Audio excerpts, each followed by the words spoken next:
இந்த நாளில் தியானத்திற்காக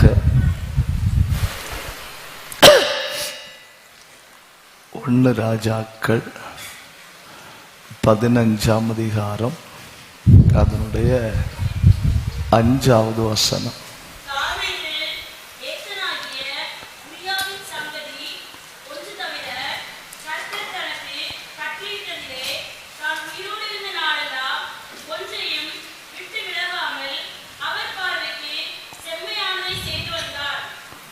சவுண்ட் வருது, ஆளை காணல.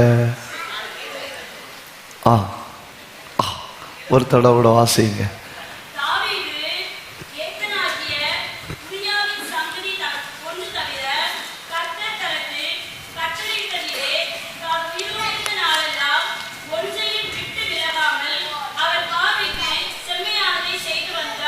சரி, ரொம்ப நன்றி. அதில் நீங்கள் ஒரு வார்த்தையை பார்த்தீங்களா? உரியாவின் சங்கதி. மெதுவா பேசுங்க. அதை மையப்படுத்தியாக்க நாம் தியானிக்க போகிறோம். நான் இன்னைக்கு உங்கள் நடுவில் பேச போகிற செய்தி, பூரணராகும்படி புறப்படுவோம். இதில் அல்லையிலே சொல்ல வாய்ப்பு இல்லை, அல்லையிலே சொல்ல வேண்டாம். ஏன்னா இதில் வாலாக்காமலும் இல்லை. 100வது ஆண்டு விழாவுக்கு நான் தான் வருவேன். ஆமாம், இதே பலத்தோடு இருப்பேன், இதை விட தெம்பா இருப்பேன். அப்போ நீ நீ கிளவியாவாய். உன் குமாரத்தை கல்யாணம் ஆகி பிள்ளை பெற்று விடுவாள். உன் பேர பிள்ளைகளுக்கு நான் தான் பிரசங்கம் பண்ணுவேன். அல்லேலூயா. நான் விளையாட்டுக்கு சொன்னது என்ன மேடம்? பிரச்சனை இல்லை இல்லையா? ஒரு அல்லையிலே சொல்லுங்க. ஆமே. கர்த்தர் உங்களை ஆசீர்வதிப்பார். ரொம்ப நல்ல வசனத்தை கவனிக்கிறீங்க. கர்த்தர் உங்களை பலப்படுத்தட்டும். சொல்லுங்க, பூரணராகும்படி. இவ்வளவு சத்தமா பேசாங்க, மெதுவா பேசுங்க. பூரணராகும்படி புறப்படுவோம். 3 வெள்ளை புறாக்கள் அவங்க பேசுறாங்களோ இல்லையோ, நீங்க 3 பேரும் பேசிட்டு இருக்கணும். சும்மா பேசிட்டு இருக்கக்கூடாது, நான் பேசும்போது பேசிட்டு இருக்கணும். சொல்லுங்க, பூரணராகும்படி புறப்படுவோம். உங்களுக்கு இதெல்லாம் பேச முடியும். ஏன்னா 50வது ஆண்டு விழா. அதுல இருந்து என்ன புரியுது? பிரசங்கம் பண்ற நான் பிறக்கிறதுக்கு முன்னே இங்க ஊழியம் நடக்குது இல்லையா? இங்க ஊழியம் நடந்துகிட்டு இருக்கும்போ நான் என்ன செய்யல? பிறக்கல. அப்படின்னா இங்க இருக்கிறவர்களுக்கு ஆதியாம் முதல் வெளிப்படுத்தல் வர என்னெல்லாம் ரகசியங்கள் மறைஞ்சிருக்குன்னு உங்களுக்கு தெரிஞ்சிருக்கணும். அதனால நான் இது ஆழம், உங்களை பொறுத்தவரை இது ஆழம்னு சொல்ல மாட்டேன். சொல்லுங்க, பூரணராகும்படி புறப்படுவோம். சரி, அதை மையப்படுத்தியாக்கும் நாம தியானிக்க போறது 6 காரியங்களை எழுதிட்டு வந்தேன. எல்லாரும் பைபிள் கொண்டு வந்தீங்க இல்லையா? ஒரு அல்லையிலே சொல்லுங்க. பேனா கொண்டு வந்தவங்க ஒரு அல்லையிலே சொல்லுங்க. பேப்பர் கொண்டு வந்தவங்க ஒரு அல்லையிலே சொல்லுங்க. ஒன்றும் இல்லையா? யாராவது ஒரு பேப்பர் கொடுங்க பின்னால.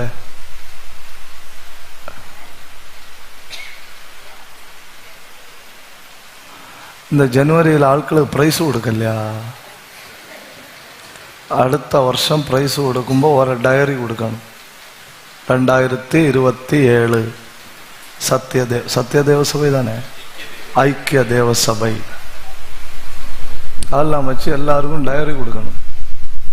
மகளே, நீ மீட்டிங் முடிஞ்சோடனே போகக்கூடாது. நீ 6 பாயிண்ட்டையும் எழுதி காட்டிட்டு தான் போகணும். பேப்பர் கிடைச்சில்லையா? பேனா வேணுமா? சரி, நான் மறந்தாலும் மறக்கப்படாது. ஒரு 6 பகுதிகள் நான் பைபிளில் இருந்து எழுதிட்டு வந்திருக்கிறேன். டக்குன்னு நான் சொல்லிட்டு நான் கிளம்பணும். எனக்கு நாளை காலையில் ஒசூரில் ஆக்கும் வாலிபர் கூட்டம். அதனால் எவ்வளோ சீக்கிரமாக முடிச்சுட்டு கிளம்ப முடியுமோ அவ்வளோ சீக்கிரமாக முடிச்சுட்டு கிளம்பணும். கர்த்தருடைய தூதன் கூப்பிட்டு இருந்தா கூட இந்த கன்வென்ஷன் நான் வந்திருக்க மாட்டேன். ஆனால் என் நண்பர் கூப்பிட்டதுனால நான் வந்தேன். நான் அவ்வளவு டைட்டாக இருக்கேன், நான் இந்த வாரத்தில் அவ்வளவு டைட்டாக இருக்கேன். அதனால நான் கொஞ்சம் தான் பேசுவேன், ஆனால் அவ்வளவு இதில் இருந்து தான் பேசுவேன். நீங்கள் எல்லாரும் எழுதி கொள்ளணும். கர்த்தர் உங்களை ஆசீர்வதிப்பார்.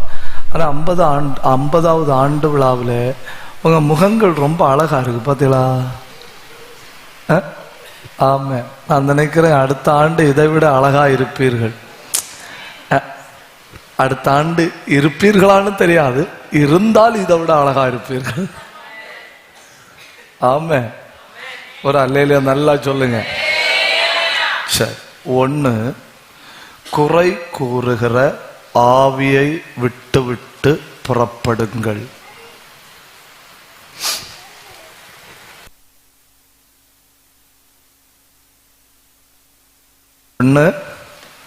குறை கூறுகிற ஆவியை விட்டு விட்டு புறப்படுங்கள்.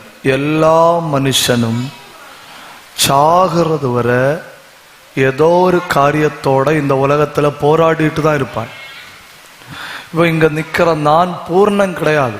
என் கூட நீங்க 10 நிமிஷம் நடந்தீங்கன்னா 1000 பிரச்சனைகளை கண்டுபிடிக்க முடியும். எவ்வளவு நேரம்? நீரேன் அப்படி முறைக்கிறீர்கள்? சிரிச்சுட்டு உட்காந்துருக்கணும். என் கூட 10 நிமிஷம் நடந்தீங்கன்னா எத்தனை குறைகளை கண்டுபிடிக்க முடியும்? 1000 குறைகளை கண்டுபிடிக்க முடியும். பின்ன நான் இங்க போல்டா நிக்கிறது, நீங்க என் கூட நடக்கல. எல்லா மனுஷன்கிட்ட என்ன உண்டு? குறைகள் உண்டு. எப்படி எல்லாம் குறை சொல்றாங்கன்னு பாருங்க. இப்படி எல்லாம் மனுஷர்கள் இருக்கிறாங்களானே உங்களுக்கு சந்தேகம் வரும். நான் ஒரு 3 வசனம் பைபிள்ல இருந்து காட்டி தாரேன், எழுதி எடுக்கணும். 1,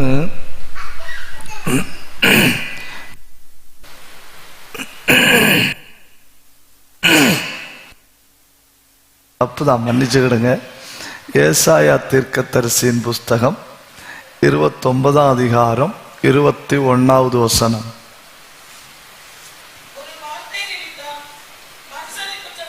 பாத்தீங்களா? எதன் நிமித்தம்? ஒரு வார்த்தை நிமித்தம். ஒரு தப்பும் பண்ணல, சொன்ன ஒரு வார்த்தை என்னாச்சு? ஸ்லிப் ஆகி போயிட்டு,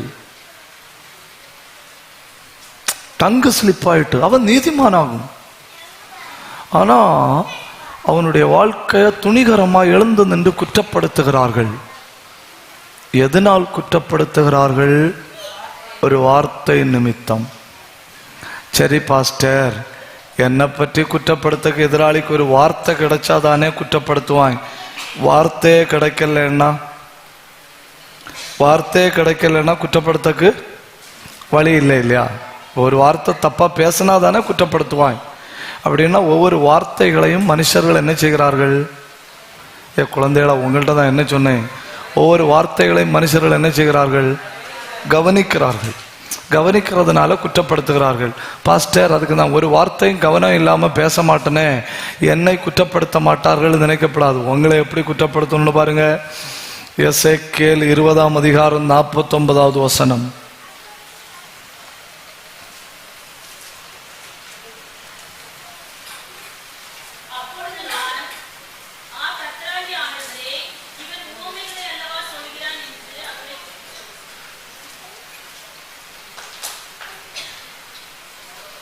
அதுதான்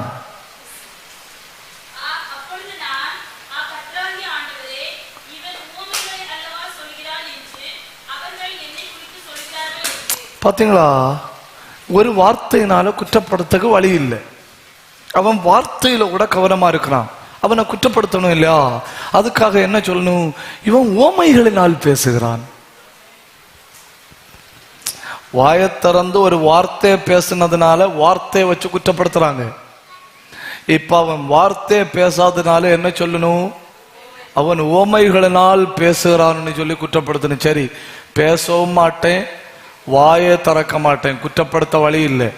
மத்தேயு 15ஆம் அதிகாரம் 2வது வசனம்.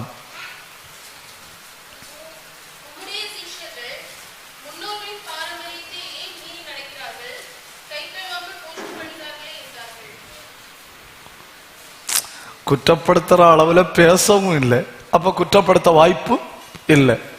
சரி, உவமை பேசி குற்றப்படுத்தலான்னு பார்த்தா உவமையும் பேசல. ஆக செஞ்ச தப்பு என்ன? கை கழுவாம சாப்பிடணும். ஆனா ஒண்ணு புரியுது, நீங்க இயேசுக்கு கூட சேர்ந்துட்டீங்கன்னா நீங்க க்ளோசெட்ல உட்கார்ந்து இருக்கும் போற உங்களை படம் பிடிச்சிட்டு தான் இருக்கணும். அட்ரா அட்ரா வார்த்தை கொஞ்சம் கரெக்டா இருக்குல்ல. இவங்க இயேசுக்க கூட சேரலைன்னா இவங்க பேசினாலும் பிரச்சனை இல்லை, பேசாம இருந்தாலும் பிரச்சனை இல்லை, உவமை சொன்னாலும் பிரச்சனை இல்லை, உவமை சொல்லலைன்னாலும் பிரச்சனை இல்லை. இயேசுவிடத்துல சேர்ந்த பின்பு ஒரு வார்த்தை பேசினா குற்றம் சொல்லணும், இயேசுவோட சேர்ந்த பின்பு ஒரு கதை சொன்னா குற்றம் சொல்லணும். ஒன்னும் கண்டுபிடிக்க வழி இல்லையா? பார்த்துட்டே இருக்கணும். இந்த பரிசுத்தவான்கள் கை கழுவிட்டு சாப்பிடணுமா, கை கழுவாமல் சாப்பிடணுமா? நான் இங்கதான் நிப்பேன், மீட்டிங் முடிஞ்சு தயவு செஞ்சு கை கழுவி விட்டு சாப்பிடவும். ஒரு அல்லேலியா நல்லா சொல்லுங்க, உற்சாகத்தோட ஒரு அல்லேலியா சொல்லுங்க. அந்த குறை சொல்லுகிற ஆவியை விட்டு வெளியே வர நம்ம பழகிக்கிடணும். எல்லார்ட்டையும் குறை உண்டு, எல்லார்ட்டையும் குறை உண்டு. இப்போ உங்க கூட ஒரு சாக்கு எடுத்துட்டு நடந்தா 1 மணிக்கூர்ல 5 குறை கிடைக்கும். எனக்கு கூட எல்லாம் ஒரு சாக்கு எடுத்துட்டு நடந்தா 1 மணிக்கூர்ல 2 சாக்கு நிறையும். எல்லா மனுஷத்தையும் குறை உண்டு. ஆனா குறைய விட பயங்கரமாக்கும் குறை சொல்லுகிற ஆவி. மருமகள் என்ன செஞ்சாலும் மாமிமார்கள் பாராட்டி பழகணும். இதுக்கெல்லாம் சோத்திரம் சொல்லணும்னு நான் நினைக்க மாட்டேன், எல்லாம் பாராட்டி பழகணும். மாமியார்கள் என்ன செஞ்சாலும் மருமக்கள் பாராட்டி பழகணும். ஏன்னா எல்லா மாமிமாரும் ஒரு காலத்துல மருமகளாயிருந்து பொடித்தவர்கள், எல்லா மருமக்களும் எதிர்காலத்துல மாமிகள். தப்புதான். சரி, அப்ப எதை விட்டு புறப்பட்டு போக்கடவும்? குறை சொல்லுகிற ஆவியை விட்டு புறப்பட்டு போக்கட. ஒரு சபையில 4வது ஆண்டு விழா. அந்த 4வது ஆண்டு விழா, அந்த சபை பாஸ்டர் ஒரு நல்ல மனுஷன். 4வது ஆண்டு விழாயில 300-400 ஆட்கள் வந்திருக்கணும். 300-400 ஆட்கள் வந்திருக்கும்போ இவர் அந்த 4 ஆண்டு கால ஊழியத்தை பற்றி மேடையில் நின்று சொல்றாரு. மேடையில் நின்று சொல்லிட்டு இருக்கும்போது ஒரு பெண்மணி ஓடி வந்து ஒரு பச்சை பிள்ளை இவரை கையில கொடுத்து, இவர் கல்யாணம் ஆகாத ஆளு, பச்சை பிள்ளைய கையில கொடுத்துட்டு சொல்லிச்சு, உமக்கும் எனக்கும் பிறந்த பிள்ளை, எனக்கு வளர்த்த முடியாது, நீரே வளர்த்தி விடும். எனக்கு வளர்த்த முடியாது, நீரே வளர்த்துக்கிடும். நம்ம எல்லாம் இயேசு நாமத்துல போ சாத்தானேன்னு சொல்லி ஆடிச்சு பிறண்டு, அவர் உடனே சோத்ரா சிஸ்டர்ன்னு சொல்லி அந்த பிள்ளைய வாங்கி பலிபீடத்துல பக்கத்துல படுக்க வச்சிருக்காரு. படுக்க வச்சுட்டு 4 ஆண்டு கால ஊழியத்தை பற்றி விளக்கிட்டு இருந்திருக்காரு. விளக்கிட்டு இருக்கும்போது சொல்லியிருக்காரு, இதுவும் 4 ஆண்டு கால அறுவடையில ஒண்ணு. ஏன் நிச்சரிக்க மாட்டேன் என்கிறாய்? இதுவும் 4 ஆண்டு கால அறுவடையில ஒண்ணு. ஜனங்கள் எழும்பி இவ்வளவு மோசமான ஆளான்னு நினைச்சிட்டு எழும்பி போச்சுனுமாம். 3/4 ஆட்கள் எழும்பி போச்சுனும். 25% ஆட்கள் சொல்லிச்சுனுமாம், எங்க பாஸ்டர் அப்படிப்பட்ட ஆள் கிடையாது, ஏதோ நடந்திருக்கு அப்படின்னு சொல்லி அவங்க ரெகுலரா சர்ச்சுக்கு வந்துட்டு இருந்தனும். 5வது ஆண்டு விழா, 5வது ஆண்டு, அதுவரை இந்த பிள்ளைய வளர்த்திட்டு இருக்காரு. அதாகும் 5வது ஆண்டு விழாயில் அந்த பெண்மணி மேடைக்கு வருது. உடம்பெல்லாம் குஷ்டரோகம், பச்சை மாம்சம் பிஞ்சு தொங்குது.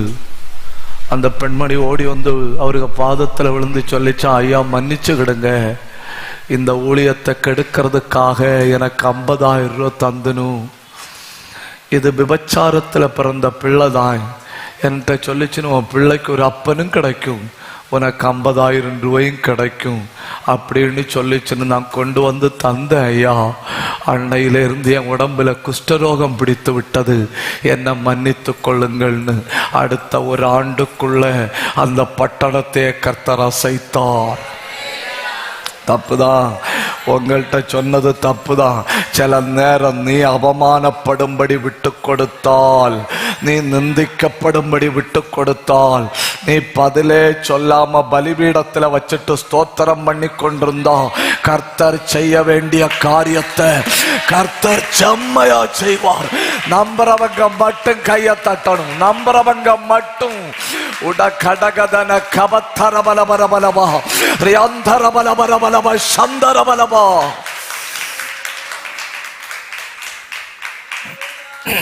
அப்போ ஒண்ணு, குறை சொல்லுகிற ஆவியை விட்டு புறப்பட கடவோம். 2, மதுபானத்தின் ஆவியை விட்டு புறப்பட கடவோம். மறக்கப்படாது. 1, பேசி பேசி எழுதுங்க. 1, 2 குமார்களே, நேற்றைக்கே அப்படியே உட்கார்ந்துருக்கிறீர்கள். 2, மதுபானத்தின் ஆவியை விட்டு புறப்பட கடவும். நான் பிரசங்கம் பண்ணும்போது இப்படி ஒவ்வொன்றா எடுத்தா கூட நான் எதை எய்ம் பண்றேன்னா, இந்த ஆட்கள் வேற தப்பு எதுவுமே செய்யல, வேற எந்த தப்புமே செய்யல. இவங்க வாழ்க்கையில விழுந்தது ஒரு பிளாக் மார்க், வேற எந்த தப்புமே செய்யல. ஒரே ஒரு தப்பு தான் பண்ணிச்சனும். அந்த ஒரு தப்பையும் சத்துரு தூக்கி உலகத்துக்கு காட்டிட்டான். அதாக்கு நான் உரியாவின் சங்கதி ஒன்று தவிர அப்படின்னு எடுத்தது அல்லாம பூரணராகும்படி புறப்பட்டு போ கடவுங்கிற தலைப்புக்கு இந்த வசனத்தை எடுக்க தேவையில்லை. அதுக்கு எபிரேயர்ல சரியான வசனம் இருக்கு. ஆனா இது இப்படி போறதுனாலயாக்கு நான் இதை எடுத்தது. ஆதியாகமம் 9ஆம் அதிகாரம் 20-21 வசனம்.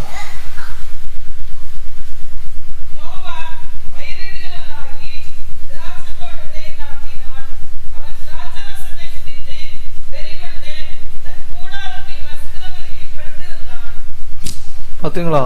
நான் ஒரு கமெண்ட்ரியில வாசிச்சேன். அந்த கமெண்ட்ரியில சொல்லுது, இந்த திராட்சப்பழ ரசம் வீரியம் இருக்குன்னு நோவாவுக்கு தெரியலேன்னு. நோவாவுக்கு தெரியலேன்னு நான் அந்த புஸ்தகத்துல வாசிச்ச உடனே எனக்கு மனசு என்ன சொல்லிச்சு தெரியுமா? தெரியாம போய் கரண்டுல கை வச்சாலும் கரண்டு என் பிள்ளை தங்க கூடமே, உன் பேர் என்ன?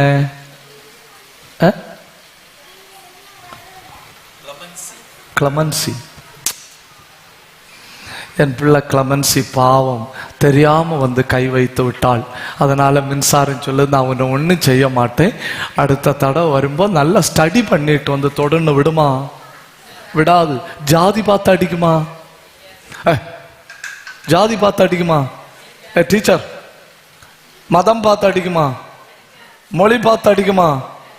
கரண்ட்ல கை வச்சா அடி. அதுதான் நோவாவுக்கு நடந்தது. அவனுக்கு திராட்சரசத்துல வீரியம் இருக்குன்னு தெரியாத குடிச்சதுனால திராட்சரசம் சும்மா விடாது. எனக்கு தெரியாது பாஸ்டர், எனக்கு தெரியாது பாஸ்டர். ஏன் உனக்கு தெரியாதுங்கிறது எனக்கு தெரியுது, கரண்ட்டுக்கு தெரியலையே. I know you don't know. You don't know. I know you don't know. கரண்டுக்கு don't know. என்ன கஷ்டம் இல்லையா? நோவாவுக்கு தெரியல. பேழையில போறதுக்கு முன்ன பூமியோட கிளைமேட் வேற. அப்ப திராட்சரசம் பிழிஞ்சு குடிக்கும்போது திராட்சரசமா இருந்து, பேழையில இருந்து வெளியே இறங்கின பிறகு பூமியோட கிளைமேட் வேற. பிழிஞ்சு குடிச்சப்போ அதுக்கு வீரியம் கூடிட்டு. இது நோவாவுக்கு தெரியல. உங்களுக்கு தெரியுமா, என் பைபிள்ல நோவாவை பற்றி ஒரு தப்பு கூட இல்லை. ஒரு தப்பு கூட இல்லை. ஒரே ஒரு தப்பு. அது என்ன தப்பு? நோவா திராட்சரசத்தால் வெறி கொண்டு வஸ்திரம் விலகி. இறையலாளர்கள், வேத வல்லுநர்கள் தெரியாம மதுபானம் பண்ணினா அப்படின்னு சொன்னாலும், தெரியாம தப்பு செஞ்சதுனால, சார் எனக்கு லைசன்ஸ் இல்லாம பைக் ஓட்டப்படாதுன்னு தெரியாது சார், குருட்டு வாக்கில் எடுத்துட்டு வந்துட்டேன் சார். உடனே சார் சொன்னார், மகனே அடுத்த முறை அப்படி வராதேன்னு சொன்னார். அதெல்லாம் நடக்காது. ஏன்னா ignorance is also sin. அறியாமையும் பாவம்தான்.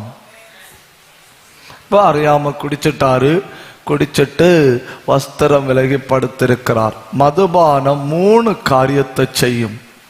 1, நீதிமொழிகள் 31:5 பதவியை மறக்க பண்ணும்.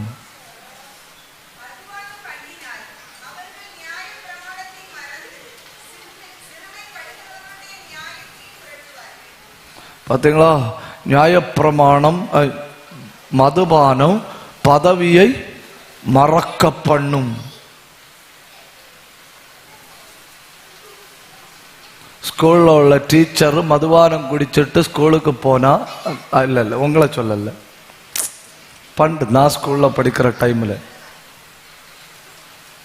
உங்களுக்கு தெரியுமா இருக்கு, நம்ம எல்லாம் சின்ன பிள்ளைகளா இருக்கும்போது பிரின்சிபால் மொத்தம் மாப்பிள்ள தான் வருவார். அவர் மேசையில் டேபிளில் 10 மணிக்கு உட்கார்ந்தாருன்னா சாயங்காலம் 4 மணிக்கு தான் எழும்புவார். அதுவரை அங்கே என்ன நடந்துன்னு அவருக்கு தெரியாது. பின்ன பிள்ளைகளுக்கு என்ன தெரியும்? மதுபானம் பதவியை மறக்க பண்ணும். எந்த பதவியில் இருக்கிற ஆளும் சரி, நீதிபதியா இருந்தா கூட மதுபானம் பதவியை மறக்க பண்ணும். 2, மதுபானம் வழியை மறக்க பண்ணும். ஏசாயா 28:7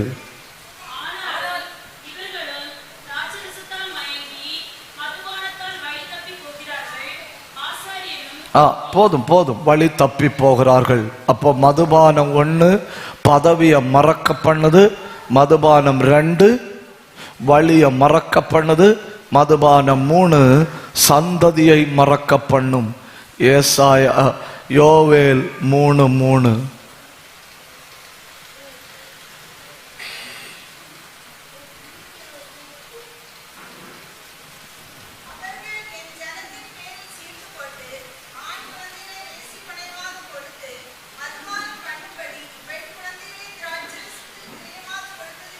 என்ன கொடுமைன்னு பார்த்தீங்களா?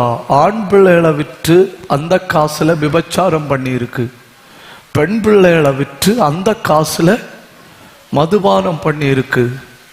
மதுபானம் பதவியை மறக்க பண்ணும், மதுபானம் வழியை மறக்க பண்ணும், மதுபானம் சந்ததியை மறக்க பண்ணும். அப்போ இதை 3ஐயும் மறக்க பண்ணும்னா கண்டிப்பா உடுத்திருக்கிற துணியை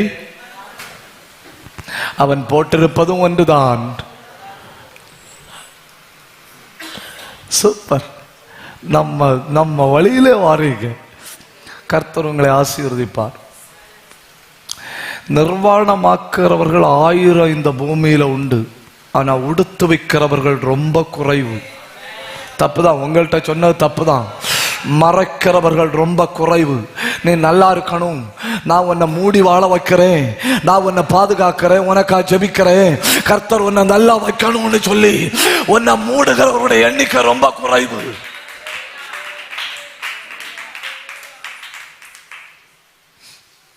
நான் ஒரு கூட்டத்துக்கு போனேன். நான் 40 நாள் ஃபாஸ்டிங்கில் இருக்கிறேன். இப்போ ஃபாஸ்டிங்கில் இருக்கிறேங்கிறதுக்காக சொன்னதில்லை ஒரு ஆனர், ஒரு காரியத்தை சொல்றதுக்காக சொன்னது. இந்த ஃபாஸ்டிங்கில் இருக்கும்போது என்ன பிரச்சனை தெரியுமா? ஒரு மீட்டிங் கிளம்பும்போது 3-4 பேண்ட் எடுத்து போட்டு பார்க்குறேன். எல்லா பேண்ட்டும் உட்கார மாட்டேன் என்று ஓடுகிறது, உட்கார மாட்டேன் என்று ஓடுகிறது.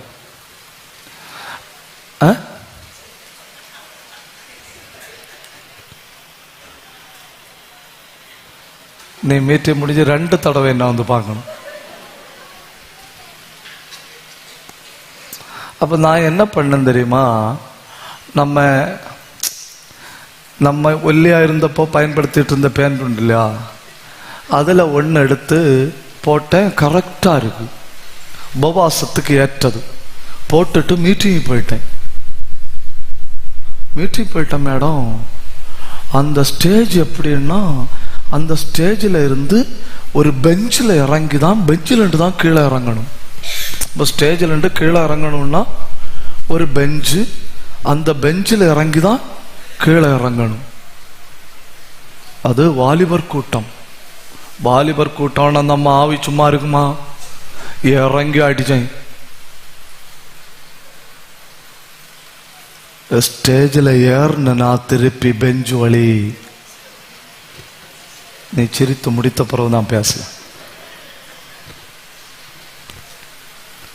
திருப்பி பெஞ்சில் ஏறி ஸ்டேஜில் ஏறினா என்னோ நடந்து விட்டது.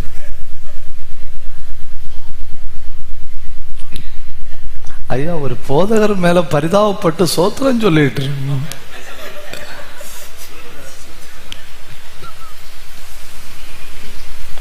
பேண்ட் பின்னால கிழிஞ்சிட்டு எனக்கு என்ன செய்யன்னு தெரியல. நான் அப்புறம் இப்படி ஷர்ட்ல இப்படி கைய வச்சுட்டு, நம்ம என்னெல்லாம் ஐடியா நமக்கு உண்டு, ஷர்ட்ல இப்படி கைய வச்சுட்டு நான் பிரசங்கம் பண்ணினேன். அப்பதான் தெரியுது இவர் ஆனார் முன்னணியும் கிழிஞ்சிருக்கு. என்ன கஷ்டம் இல்லையா? மீட்டிங் முடிஞ்சு என்னுடைய நண்பர்ல என்னுடைய ஆசிரியர், எனக்கு பைபிள் காலேஜில் பாடம் எடுத்த சார் ஸ்டீஃபன் சார், ஒருவேளை மேடையில் இருக்கிறவங்களுக்கு அவளை தெரியுமா இருக்கும். நான் ஸ்டீஃபன் சார்கிட்ட சொன்னேன், சார் பேண்ட் கிழிஞ்சிட்டு. அவர் உடனே என்கிட்ட சொன்னாரு, நான் கரெக்டாக பேக்கில் நின்று பேசி நடந்து கார் வர வாரேன். ஒரு தகப்பனுடைய இருதயத்தை பார்த்தீங்களா?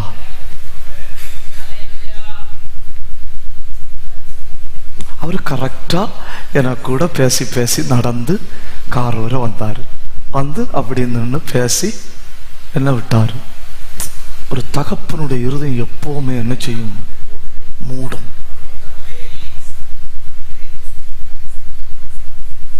நான் வீட்டுக்கு வந்தேன். ஏன்னா பெரிய சங்கடம் ஆயிட்டு. எனக்கு இந்த ஓப்பனா பேண்ட் கீறிச்சுன்னு சொல்றதுல ஒண்ணு எனக்கு பிரச்சனை இல்லை. நான் ஒரு புறம்போக்கு.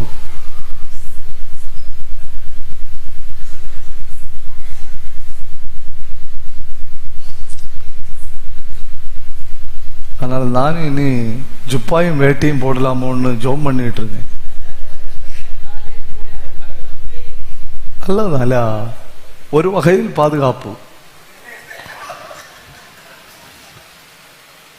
ஆமா, நம்ம பிரச்சனை வர வர அப்டேட்டா திங்க் பண்ணணும். நான் இன்னைக்கு திங்க் பண்ண, நான் வீட்டில் வந்துட்டேன். ஏன்னா பயங்கர சங்கடம் ஆயிட்டு. ஆண்டவரே, நான் 40 நாள் உபவாசத்தில் இருக்கிறேன், இப்படி ஆகிப்போச்சு ஆண்டவரே. இருந்தாலும் சரியான நேரத்தில் ஸ்டீபன் சார் வந்தார். வேற யார்கிட்ட சொல்ல முடியும்? அவர் வந்து பத்திரமா அனுப்பி வச்சாரு. நன்றி உணர்வோட ஆண்டவர்கிட்ட ஜெப அறையில் உட்கார்ந்து பேசிட்டு இருக்கும்போ எனக்கு மெசேஜ் வருது. அதாக்கும் என்ன பலப்படுத்தினது. எனக்கு மெசேஜ் வந்த நான் அப்படியே வாசிக்கிறேனே, அப்பதான் உங்களுக்கு புரியும் நீங்களும் நானும் வேதனைப்படும்போ என்ன நடக்குதுன்னு. முதல்ல வந்த மெசேஜ், பாஸ்டர் இன்னைக்கு 125 பேர் புதிதாய் பரிசுத்த ஆவியை பெற்றுக் கொண்டார்கள். இன்னைக்கு முடியல. 250க்கு மேற்பட்டவர்கள் ஏற்கனவே அந்நிய பாஷை பெற்றவர்கள் புதிய அந்நிய பாஷை பெற்றுக் கொண்டார்கள். இதெல்லாம் அவங்களுக்கு ஃபீட்பேக்கில் கிடைச்சதாகும். அதை விட ரொம்ப முக்கியம், என் சகோதரியின் 2 பிள்ளைகளும் அந்நிய பாஷை பேசினார்கள். இப்ப நீங்க நினைச்சு பாருங்க, நான் கொஞ்சம் வேதனைப்பட்டது நல்லதுதானே இல்லையா? நான் கொஞ்சம் வெட்கப்பட்டது நல்லதுதானே இல்லையா? ஒற்ற மீட்டிங்ல கிட்டத்தட்ட 500 பேரு ஆவியானவர் அடிச்சு தூக்கினாருன்னா நான் வேதனைப்பட்டது ஒன்றும் எனக்கு பெருசே கிடையாது. நல்ல ஒரு நிமிஷம் கண்ண மூடி கைய தட்டி ஆவியில நிரம்புங்க. யாரோ கேவலப்படுத்துறாங்கன்னு கை தட்டுறத நிறுத்தாத, ஆராதிக்கிறத நிறுத்தாத, ஆவியில நிரம்புற நிறுத்தாத, அந்நிய பாஷை பேசுற நிறுத்தாத. நீ ஆவியில நிரம்பி அவமானப்பட யாரோ ஒருவரை கர்த்தர் நிரப்புகிறார்.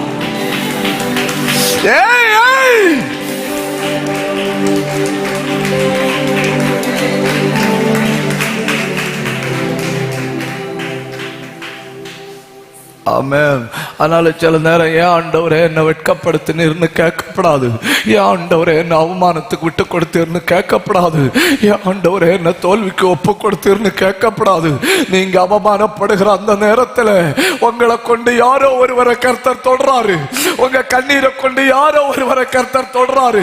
2 நிமிஷம் கை தட்டணும், 2 நிமிஷம் நிர்பந்தமா வாயை திறக்கணும். இப்போ இந்த கூடாரத்துக்குள்ள ஒரு பலமான அபிஷேகம். கையா தட்டு.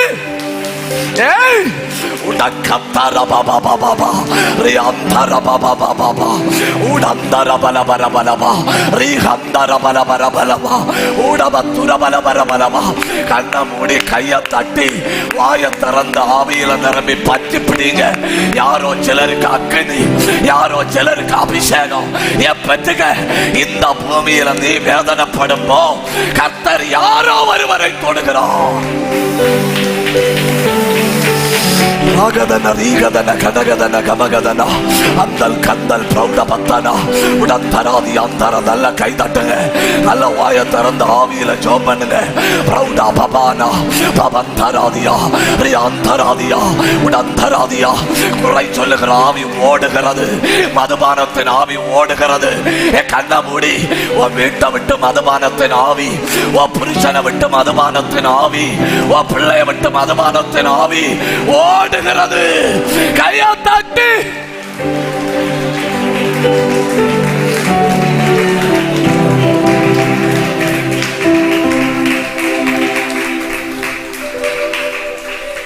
நீங்க பைபிள் மொத்தம் வாசிச்சாலும் இந்த ஒரு தவறை விட இன்னொரு தவறு நோவாவிடத்தில் பார்க்க முடியாது. அந்த ஒரு தவறுல இருந்து, எதுல இருந்து? மதுபானத்தின் ஆவியிலிருந்து வெளியே வந்து பூரணராகும்படி புறப்படுவோம். ஒருவேளை உங்க வீட்டில் யாரோ சிலர் மதுபானம் பண்றதுனால நீங்க பாதிக்கப்பட்டிருக்கலாம். ஒரு நிமிஷம் கையை உயர்த்தி பிடிங்க, கையை உயர்த்தி பிடிங்க. ஆண்டவரே, என் பிள்ளைய விட்டு போதை நாவி வெளியேறுவதாக சொல்லுங்க. வாயை திறந்து சொல்லுங்க. என் புருஷனை விட்டு மதுபானத்தின் ஆவி வெளியேறுவதாக. என் சத்தம் போதல்ல. அல்பந்தராதர சந்தர பலபரபலமா உடந்தராதிய பிரௌடபர பலபரபலமா. வலுக்கடினமா வீட்டுக்குள்ள ஒட்டி இருக்கிற அந்த ஆவி இங்க இருந்து தேவ பிள்ளைகள் ஒருமித்து ஜெபிக்கும்போ எரியுது, எரியுது. கையை உயர்த்தி போராடுங்க. அதிகாரமுள்ள இயேசுவின் நாமத்தில் விடுதலை வருவதாக.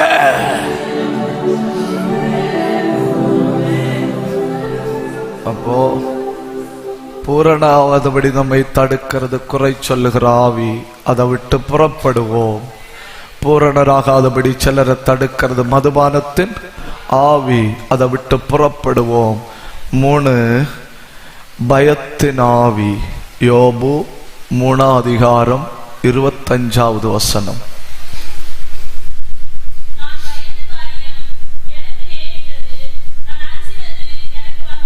நீங்க அட்டை டு அட்டை யோபுடைய தவறு என்னன்னு பைபிள்ல படிச்சு பாருங்க. யோபுடைய தவறுகளை நீங்க பைபிள்ல கண்டுபிடிக்கவே முடியாது. யோபுடைய தவறுகளை கண்டுபிடிக்கவே முடியாது. ஏன்னா ஒரு தடவை யோபுவே சொல்றாரு, நான் தப்பு செஞ்சேன்னா எனக்கு சொல்லித்தாருங்க, ஒரு தவறு சொல்லித்தாருங்க, நான் எதுல தவறுனேன்னு சொல்லித்தாருங்க, ஒரு தவறு. யோபுவின் புஸ்தகம் 6ஆம் அதிகாரம் 24வது வசனம்.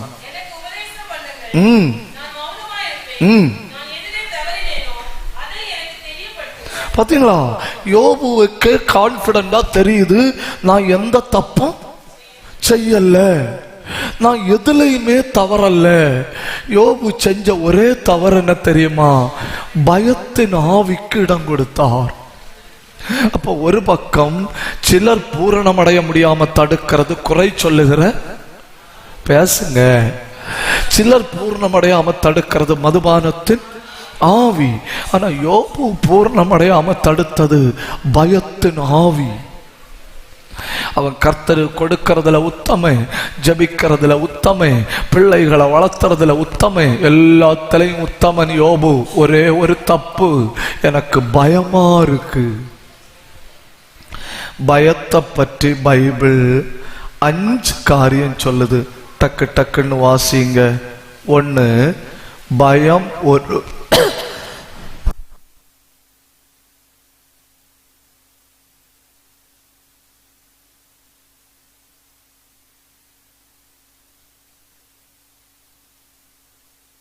பயம் ஒரு உணர்வு.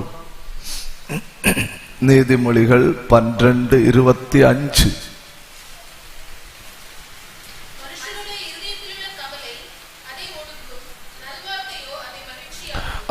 பயம் ஒரு உணர்வு.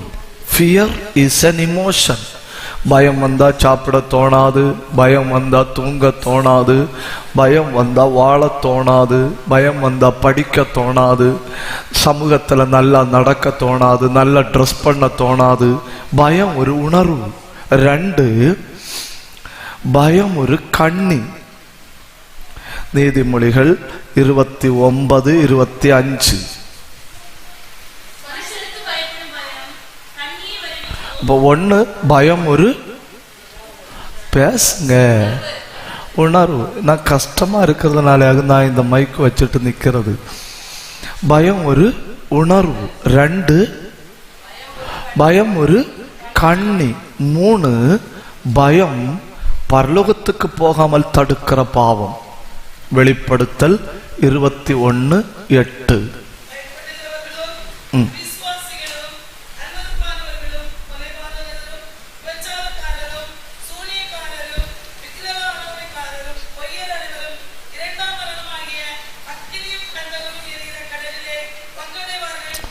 பாத்தீங்களா? கொலைக்காரனையும் விபச்சாரக்காரனையும் பயம் உள்ளவனையும் ஒரே லிஸ்ட்ல போட்டிருக்கு.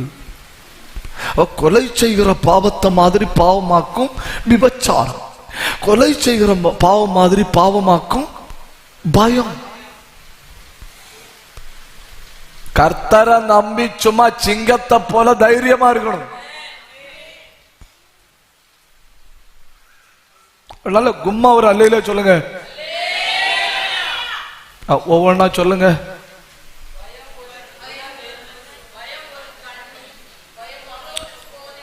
என்ன ஆனாலும் மீட்டிங் முடிஞ்சு உங்களுக்கு ஒரு செகண்ட் தருவேனே. நேற்றைக்கு ஒன்று தள்ளான்னு சொன்னேன் இல்லையா? அப்போ 2 செகண்ட் தருவேன். நீங்கள் ரொம்ப உற்சாகமாக பேசுறீங்க. என் வாழ்க்கையில் உங்களை மாதிரி உற்சாகமுள்ள ஒரு சகோதரியை பார்த்ததில்லை. ஆமே. ஒரு அல்லையில சொல்லுங்க, ஒவ்வொன்றா சொல்லுங்க. பயம் ஒரு உணர்வு, பயம் ஒரு கண்ணி, பரலோகத்துக்கு போகிறதுக்கு தடையான பாவம். 4, பயம் ஒரு நோய். 1 யோவான் 4:18.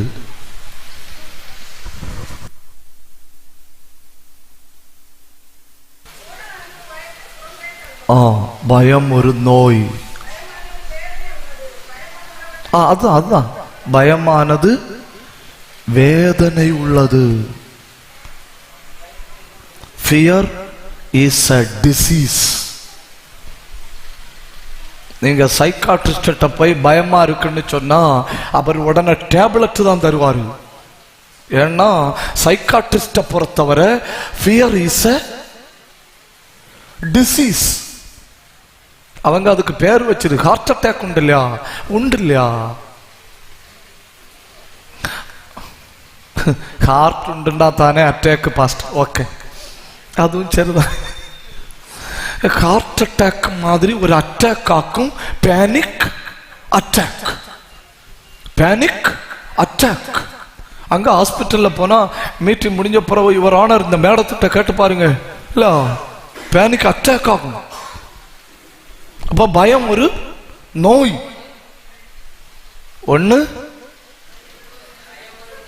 பயம் ஒரு உணர்வு, பயம் ஒரு கண்ணீர், பரலோகத்தை விட முடியாத தடுக்கிற பாவம், பயம் ஒரு நோய். 5, பயம் ஒரு ஆவி. 2 தீமோத்தேயு 1:7. 2 Timothy chapter 1 verse number 7. அப்படின்னா தேவன் நமக்கு பயமுள்ள ஆவியை தரலன்னா இந்த பூமியில என்ன ஆவி இருக்கு? ஏ குழந்தாய், தேவன் நமக்கு பயமுள்ள ஆவியை தரல, பரலோகத்திலிருந்து தரல. அப்படின்னா இந்த பூமியில என்ன ஆவி இருக்கு? பயமுள்ள ஆவி பூமியில இருக்கு. அது சாத்தானிடத்திலிருந்து வருது. அது மனுஷனை பிடிக்குது. நீங்க அதில் அகப்படக்கூடாதுன்னு சொல்லி தேவன் நமக்கு பூமியில உள்ள ஒரு பய ஆவியை தரல. தேவன் நமக்கு தந்தது பரலோகத்தில் உள்ள பலமுள்ள ஆவி. கையை தட்டி அந்த கண்ணி உடையுது, அந்த நோய் விலகுது. 2 நிமிஷம் அந்நிய பாஷை பேசுங்க. நல்ல வாய திறந்து இன்னைக்கு மாலை நேரத்தோட அந்த பயம் எரியணும். சத்தம் போதல்ல, கண்ணை மூடி கையை தட்டி வாய திறந்து ஆவியில போராடுங்க. உடபதன கடகதன ரகதன அந்தல் கபதன பிரௌடபத்தரா. உங்க பிள்ளை பயத்தில இருந்து வெளியே வருது. இந்த வார்த்தையை சொல்லி கொண்டிருக்கும்போ உங்க நித்திரைய தடுக்கிற அந்த ஆவி வெளியேறுகிறது. நல்ல கையை தட்டி பிடிங்க. ரகதன ரிகதன உடகதன. ஏ சத்தம் போதல்ல. அல் கபர பாபா ரியத்தர பலபலபலபா உடந்தர பலபலபலபா. எல்லா பய உணர்வுகள் ஏறிவதாக.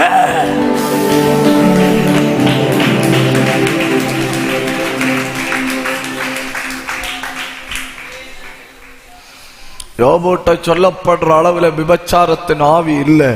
யோபூட்ட பொய்யின் ஆவி இல்லை. யோபூட்ட மதுபானத்தின் ஆவி இல்லை. யோபூட்ட மற்றவர்களை குறை சொல்லுகிற ஆவி இல்லை. யோபுக்கு இருந்த ஒரே பிரச்சனை என்ன தெரியுமா?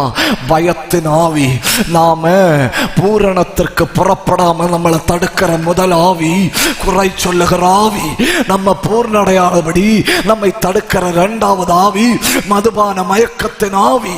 நம்ம பூர்ணடைய முடியாம நம்ம தடுக்கிற 3வது ஆவி பயத்தின் ஆவி. 2 நிமிஷம் கை தட்ட போறோம். பரிசுத்த ஆவியானவர் இந்த டென்ட்டுக்குள்ள இப்ப பலமா இறங்க போறாரு. கையை தட்டி. சத்தம் போதல்ல, சத்தம் போதல்ல. உட கதன கடகத்தரத்தலா ரியாந்தரந்த ரத்தலா அல்பந்தர பத்தர பாபா ரீபல் கபர பாபா பாபா ஊடமல் கபரவ கந்தர பரபரபலமா ரேலந்தர பலபரபலம சந்தர பலபரபலமா. பெற்றுக்கிடுங்க. இதுல எந்த ஆவி உங்க வீட்டுல யார தாக்கி இருந்தாலும் இப்பொழுது அது எரிகிறது.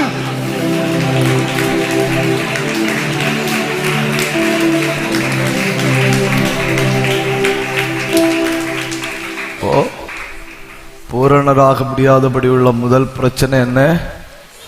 குறை சொல்லுகிற ஆவி. 2வது பிரச்சனை என்ன? மதுபானத்தின் ஆவி. 3வது பிரச்சனை என்ன? பயத்தின் ஆவி. 4வது பிரச்சனை பொய்யின் ஆவி. ஆதியாகமம் 25ஆம் அதிகாரம் 26ஆம் அதிகாரம் 7-8 வசனம்.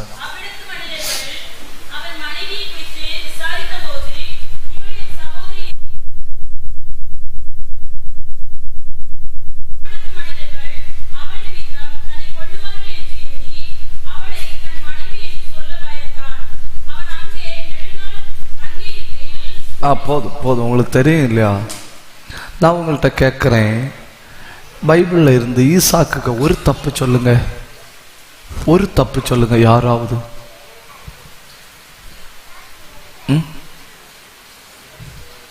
ஒரு தப்பு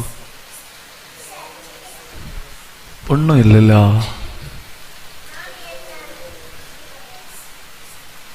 ஆபிரகாமுடைய குடும்ப வாழ்க்கையில் நடந்த தவறும், யாக்கோவுடைய குடும்ப வாழ்க்கையில் நடந்த தவறும் ஈசாக்குடைய குடும்ப வாழ்க்கையில் நடக்கல. குடும்ப வாழ்க்கையில் பர்ஃபெக்டா இருக்கிறோம். சமூகத்தில் உள்ள வாழ்க்கையில பாருங்க, ஈசாக்கு நாட்கள்ல யுத்தமே இல்லை. எதிராளிகள் வந்து சமாதானம் பண்றாங்க, வாக்குவாதம் பண்ண வந்து 2 ஊற்ற கேட்கறாங்க. அவன் சொல்றான், எடுத்துட்டு போங்க. ஏன் நீ அப்படி சொல்ற? ஏன்னா நான் கால் வைக்கிற இடம் எல்லாம் ஊற்றுதான்.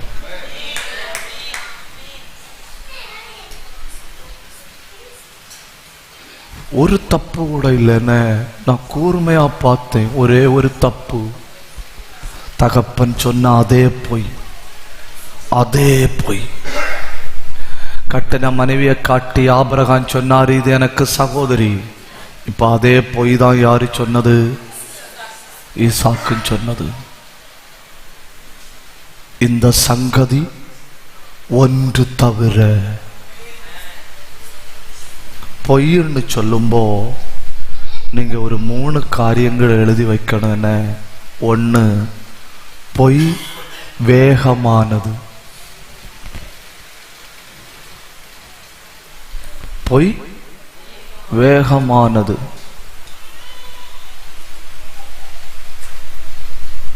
யூடியூப்ல நீங்க பார்க்கிற 99% காரியங்கள் பச்சை பொய். ஆனா நீங்க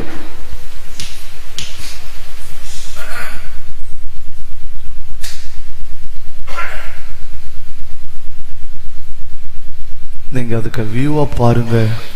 5 மில்லியன் 50 மில்லியன்.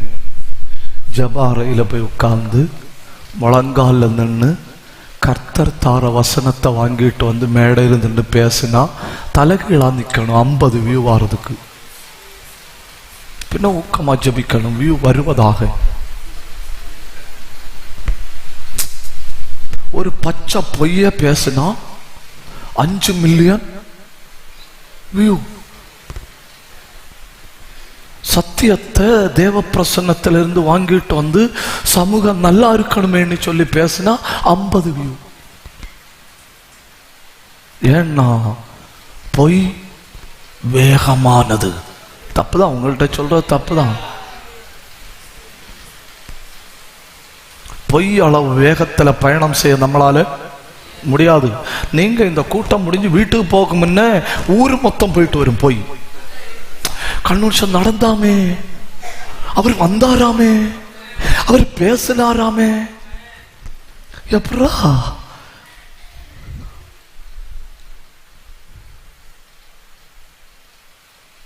பொய் வேகமானது. இவரான 2 பொய் வலுவானது.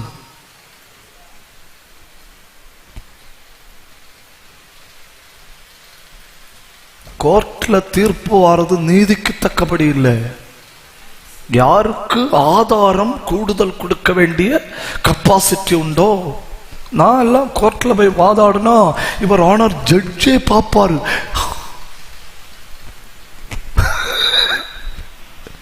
எங்கிருந்து எடுத்துக்கொண்டு வருகிறாய்ன்னு. ஆதாரத்துக்கு தான் மதிப்பு. கூடுதல் ஆதாரம் யாரு தான் வச்சிருக்கும்? போய் இவ யோசேப்பிட்ட போத்திபாருக்கு மனைவிக்க பிளவுஸுக்கு பீஸ் இல்ல.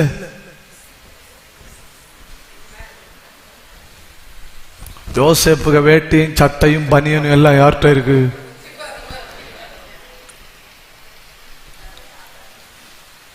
பொய் வலுவானது. இயேசு உயிர் தெழுந்தார்னு உலகம் முழுக்க தெரியும். ஆனா போர் வீரர்களுக்கு காசு கொடுத்து இன்றளவும் இயேசு உயிர் தெழவில்லை என்று பேசிக் கொண்டிருக்கிறார்கள். பொய் வலுவானது. நீங்க உண்மையை பேசுங்க. ஒரு ஆள் கூட வந்து உண்மையை பேசுன இல்லையா, பாவம் சாய குடின்னு சொல்லி 5 ரூபா தர மாட்டணும்.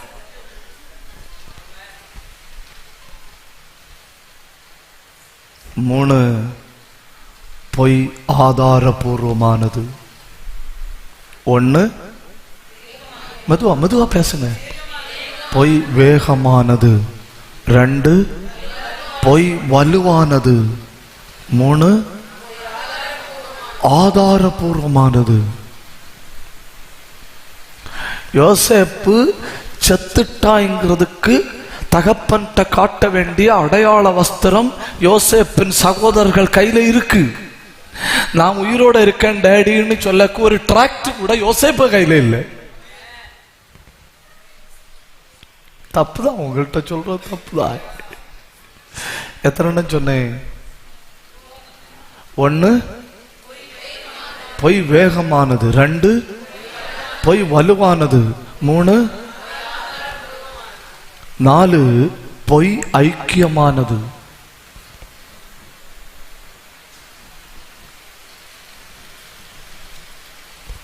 பொய் பேசுற ஆட்கள் 50 பேர் டக்குன்னு சேர்ந்துக்கிடணும். உண்மை எப்பவும் ஒற்றைக்கு தான் நிற்கும். தப்புதான், உங்கள்கிட்ட சொன்னது தப்புதான்.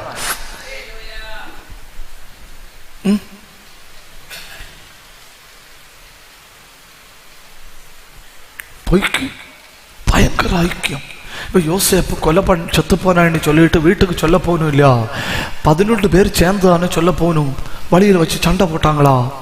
ஒருத்தனாவது சொன்னானா, வா நான் அப்பட்ட உண்மையை சொல்லுவேன்னு?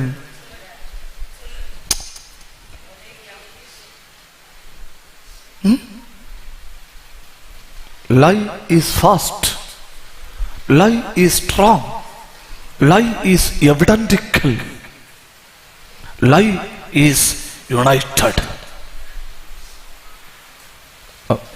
4 ஒரு தடவை சொல்லுங்க, அடுத்த பகுதிக்கு போகணும் இல்லையா? 1 பொய் வேகமானது, பொய் வலுவானது, பொய் ஆதாரபூர்வமானது, பொய் ஐக்கியமானது.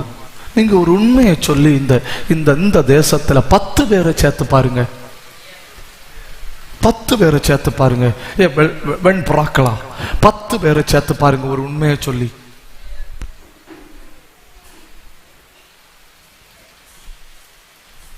ஆனா ஒரு பொய் சொல்லுங்க, ஓ நாங்களும் கூட நிக்கிறோம், என்ன பிரதர்? ஓகே சிஸ்டர், சிஸ்டர் சிஸ்டரா வருது, பிரதர் பிரதரா வருது. என்ன கஷ்டம் இல்ல? ஆனா நீங்க புரிஞ்சுக்கிடணும், உண்மை உயிர்த்தலும். உண்மை ரொம்ப காலம் கல்லறைக்குள்ள அடைச்சு வச்சிருக்க முடியாது.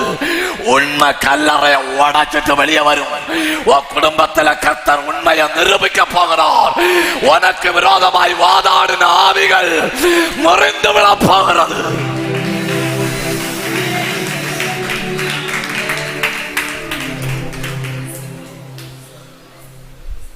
ஆமென். ஒரு அல்லேலூயா நல்லா சொல்லுங்க, நல்ல உற்சாகத்தோட ஒரு அல்லேலூயா சொல்லுங்க. நல்ல கையை உயர்த்தி நல்ல அல்லேலூயா சொல்லுங்க. கையை உயர்த்தி ஜெபிங்க, கையை உயர்த்தி ஜெபிங்க. பயத்தின் கட்டுகள் அவிழ்வதாக, மதுபானத்தின் கட்டுகள் அவிழ்வதாக, பொய்யின் கட்டுகள் அவிழ்வதாக. கையை உயர்த்தி ஜெபம் பண்ணுங்க. அந்த பொய் ஒன்று தவிர மீது எல்லாத்திலையும் பர்ஃபெக்டா இருக்கிறான் ஈசாக்கு. ஆனா பொய்யில மட்டும் விழுந்துட்டான். நான் பூரணப்படாதபடி ஏதோ ஒண்ணு என்னை தடுக்கிறது, நான் பூரணப்படாதபடி ஏதோ ஒண்ணு எனக்கு விரோதமாய் போராடுகிறது. அதை இந்த ராத்திரி கர்த்தர் தம்முடைய அபிஷேகத்தை அனுப்பி எரிக்க போறாரு, எரிக்க போறாரு, எரிக்க போறாரு, எரிக்க போறாரு, எரிக்க போறாரு. கையை தட்டி வாயை திறந்து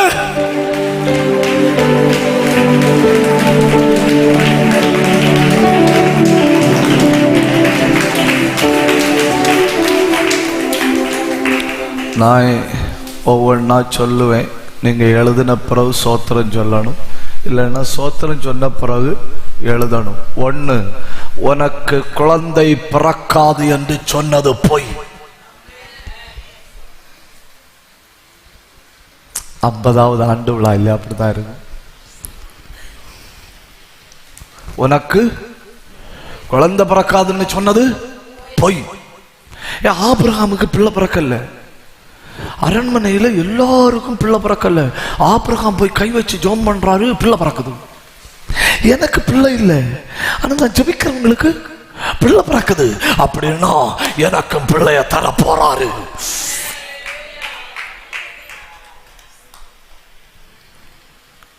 உன் குடும்பத்தில் அடுத்த ஒரு சந்ததி எழும்பாதுன்னு சொன்னது பொய். உன் கற்பத்துல கனி உருவாகாதுன்னு சொன்னது பொய். உன் கருவறை செத்து விட்டு சொன்னது பொய். மான் குட்டிய போல துள்ளி ஓடுகிற சந்ததி உன் கற்பத்துல புறப்படுகிறது.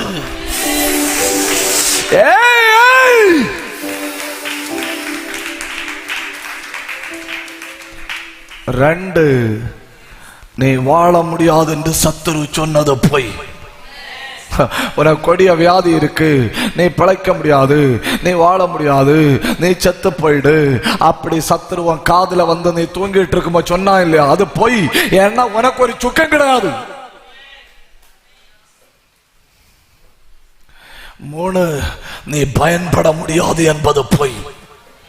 இந்த உலகத்துல பரலோகத்தின் தேவனுடைய ராஜ்யத்தின் மகிமைக்காக பயன்பட முடியாத எந்த மனுஷர்களும் இந்த உலகத்துல இல்ல.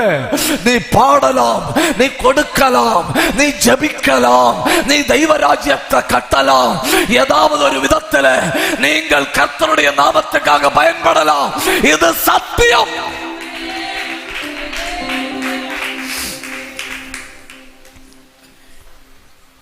ஒவ்வொன்னா சொல்லுங்க. உனக்கு சந்ததி வராதுன்னு சொன்னது போய், நீ வாழ முடியாதுன்னு சத்துரு சொன்னது போய், நீ பயன்பட முடியாதுன்னு சொன்னது போய். 4வது மிகப்பெரிய பொய், உன் உடம்புல கொடிய நோய் இருக்குன்னு சொன்னது போய்.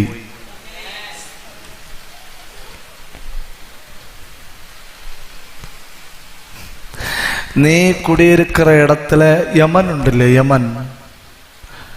நான் யமன்னு சொன்னது மஸ்கட், அந்த யமன் இல்ல, லோக்கல்ல உண்டு இல்ல யமன். சங்காரகனுக்கு தம்பியாரு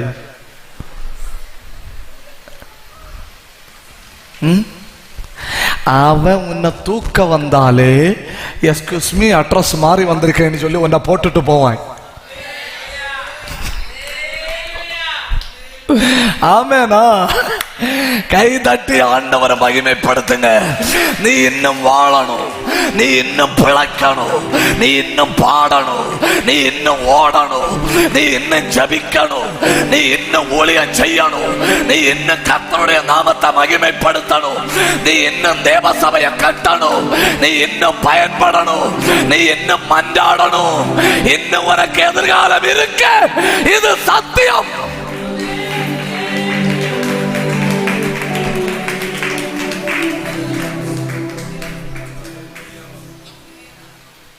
ஆமென், ஆமென். ஒரு அல்லேலூயா நல்லா சொல்லுங்க. எத்தனை சொன்னேன்? 1, குறை கூறும் ஆவியிலிருந்து புறப்பட கடவோம். 2, மதுபானத்தின் ஆவியிலிருந்து புறப்பட கடவோம். 3, பயத்தின் ஆவியிலிருந்து புறப்பட கடவோம். 4, பொய்யின் ஆவியிலிருந்து புறப்பட கடவோம். 5, இச்சையின் ஆவியிலிருந்து புறப்பட கடவோம். 1 ராஜாக்கள் 15ஆம் அதிகாரம் 5வது வசனம்.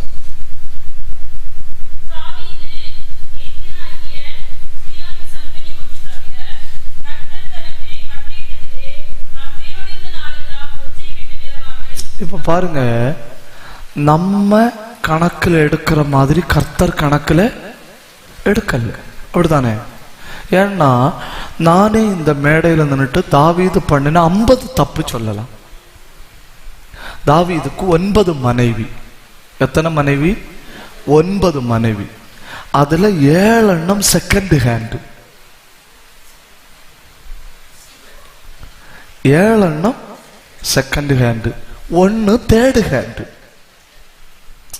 மீகால தாவீது கல்யாணம் பண்ணினானா? அவளை வேற ஒருத்தனுக்கு சவுல் கல்யாணம் பண்ணி கொடுத்தானா? 2 ஆச்சா? தாவீது ராஜாவான பிறகு மறுபடியும் போய் மீகால கூட்டிட்டு வந்தானா? அப்ப எத்தனை?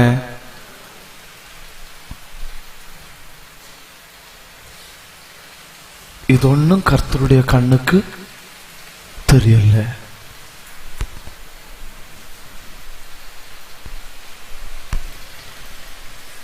பட்சபாண்டத்துல போய் விபச்சாரத்துல விழுந்தது கர்த்தருடைய கண்ணுக்கு தெரிஞ்சு. எத்தியனாகிய உரியாவின் சங்கதி 1. ஏன் தெரியுமா? எத்தியனா புறஜாதியிலிருந்து கிருபைக்குள்ள வந்தவன்.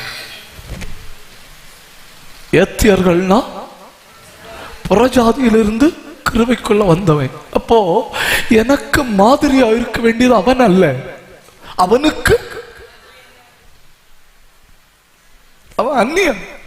இஸ்ரவேல் ஜனங்கள் கானான் தேசத்துல போகும்போது அங்க குடியிருந்தவர்களாக்கும் ஏத்தியர், எபூசியர், கிர்காசியர், பெர்சியர், கானானியர் அவர்கள் எல்லாம் இப்போ அவர்களிடத்திலிருந்து அந்த புறஜாதிகளிடத்திலிருந்து தாவீதோடு ஒட்டி கொண்டவனாக்கும் ஏத்தியனாகி உரியா. அப்போ அந்நிய தேசத்தில் இருந்து என்னிடத்துல வந்து ஒட்டி கொண்டவனுக்கு முன்ன நான் கூடுதல் மாதிரியா இருக்கணும், கூடுதல் ஜெபிக்கிறவனா இருக்கணும், கூடுதல் பரிசுத்தவனா இருக்கணும். ஏன்னா அவனுக்கு இந்த உலகத்துல நான் தான் பைபிள், அவனுக்கு பைபிள் தெரியாது, அவனுக்கு நான் தான் பைபிள், அவனுக்கு சுவிசேஷம் தெரியாது, அவனுக்கு நான் தான் சுவிசேஷம், அவனுக்கு பிரசங்கம் தெரியாது, அவனுக்கு நான் தான் பிரசங்கம். அவன் என்ன பார்த்தாக்கும் படிக்கணும், அவனுக்கு வழிகாட்ட வேண்டிய நட்சத்திரமாக்கும் நான். அப்படின்னா அவன் ஜெபிக்கனாலும் யாரை பார்த்து படிக்கணும், அவன் ஆண்டவரை குறித்து அறியனாலும் யாரை பார்த்து படிக்கணும், அவன் பாட்டு பாடனாலும் யாரை பார்த்து படிக்கணும், தாவீதை பார்த்து. அப்படின்னா ஏத்தியனாகிய உரியாவை பொறுத்தவரை தாவீது ஒரு நட்சத்திரம், ஒரு நட்சத்திரமாயிருந்து ஏத்தியனாகிய உரியாவுக்கு வழிகாட்ட வேண்டியவன், வழி காட்ட வேண்டியவனே வழி தவற பண்ணினவனாய் போய்விட்டதனால கர்த்தர் எழுதி வச்சாரு, ஏத்தியனாகிய உரியாவின் சங்கதி ஒன்று.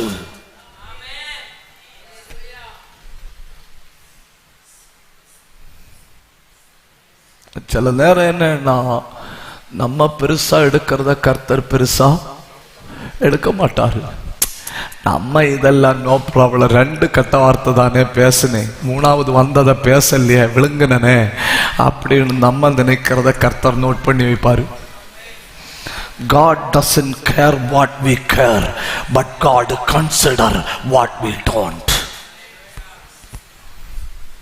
நாம பெரிய பொருட்டா எடுக்கிறத கர்த்தர் ஒண்ணுமே இல்லைன்னு தள்ளி விடுறாரு. நம்ம ஒரு பொருட்டாவே எடுக்காதத கர்த்தர் நோட் பண்ணி வச்சிருக்கிறாரு. இது உன் வாழ்க்கையில ஒரு பிளாக் மார்க். இச்சையின் ஆவி நீ பூரணமடையாதபடி இன்னும் தடுக்குது, இன்னும் தடுக்குது.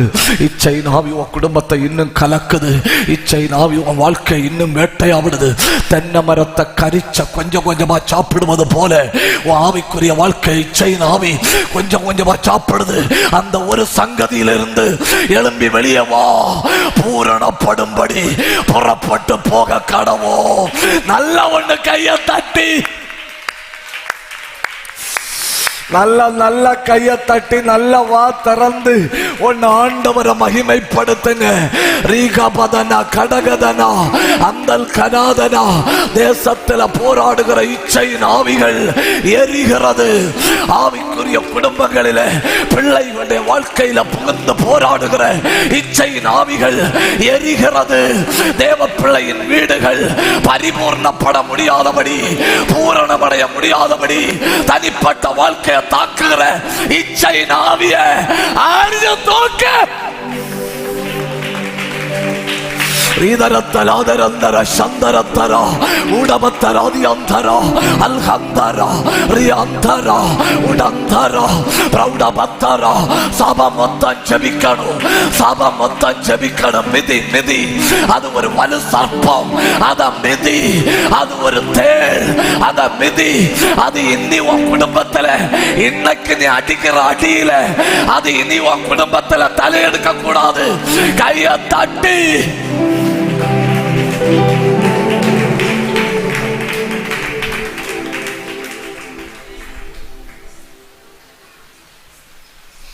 தகப்பனே இல்லாம 2 பிள்ளைகளை தாய் ரொம்ப கஷ்டப்பட்டு வளர்த்துச்சு. நான் ஞானஸ்நானத்தை கிளாஸ் எடுக்க போறேன். ஞானஸ்நானத்தை கிளாஸ் அட்டன் பண்ண ஒரு 15-16 பிள்ளைகள் இருக்கணும். நான் கிளாஸ் எடுக்க தொடங்கினேன். எல்லாரும் ஞானஸ்நானத்துக்கு ஒப்பு கொடுத்து தானே வந்திருக்கிறீங்கன்னு கேட்டுட்டு, ஏன்னா அந்த பிள்ளைகளை இந்த ஞானஸ்நான கிளாஸுக்கு உட்கார வைக்கிறதுக்கு சில தாய்மார் ரொம்ப பாடுபட்டு இருக்கணும்.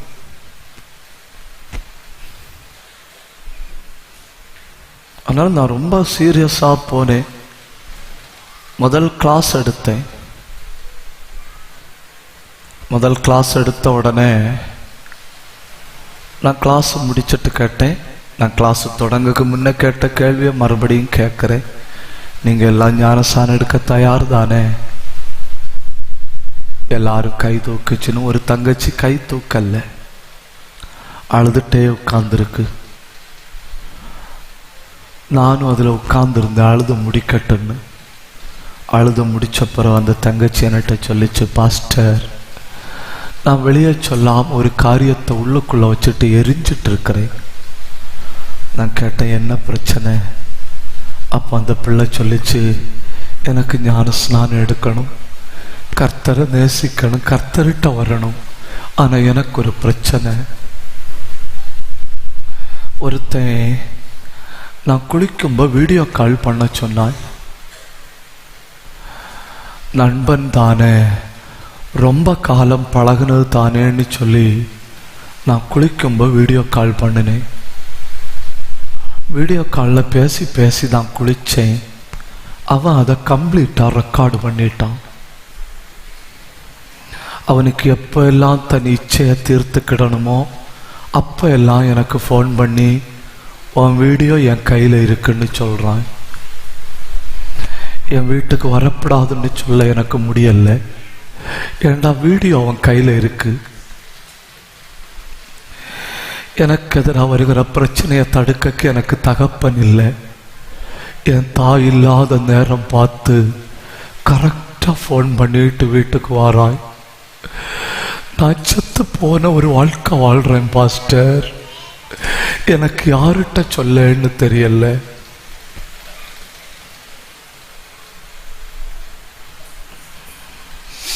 நான் அந்த பிள்ளைக்கு கொஞ்ச நேரம் ஆலோசனை கொடுத்தேன்.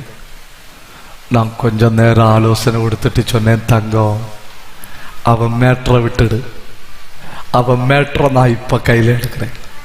நீ அவன் மேட்ரை விட்டுட்டு பாவத்தை எல்லாரும் கேட்டு ஞானஸ்நானம் எடுக்க தயாராகு. அவனுக்கு ஃபோன் நம்பர் மட்டும் என கையில் தான். அவனுக்கு ஃபோன் நம்பர் என கையில் தந்த அந்த பிள்ளை. நான் அவனுக்கு ஃபோன் பண்ணி பேசினேன். நான் சொன்னேன், தம்பி, உன் பேரில் நான் கம்ப்ளைண்ட் பண்ண போகிறேன். ஒரு ஹராஸ்மெண்ட் ஆக்கும். நீ வாழ்க்கை பூரா ஒத்துழைப்பு தாருங்கள். பெல் அடித்து சாப்பிட வேண்டியதான். அவன் உடனே, அங்கிள் இல்லை அங்கிள், நான் டிலீட் பண்ணலான்னு அவன் கிடைக்கிறான். நான் சொன்னேன், 1 மணி நேரத்தில் நான் நிற்கிற இடத்துல நீ வரணும். நீ என்ன கண்ணுக முன்ன வச்சு டிலீட் பண்ணணும். யார்கிட்டையாவது ஷேர் பண்ணுங்க, யார்கிட்டையாவது உள்ளம் திறந்து பேசுங்க. நீ உள்ளுக்குள்ள அமைக்கி வச்சு எதுக்கு சாகணும்? நீ யார்கிட்டையாவது ஒரு ஆள்கிட்ட, ஆனா நீ சொல்லுற ஆளு கிருபையுள்ள ஆளா இருக்கணும். நீ அடுத்து இன்னொரு சாத்தான்கிட்ட போய் சொல்லி நீ 2 கள்ளர்களுக்கு இடையில் அகப்பட்ட ஆட்டுக்குட்டி ஆகக்கூடாது.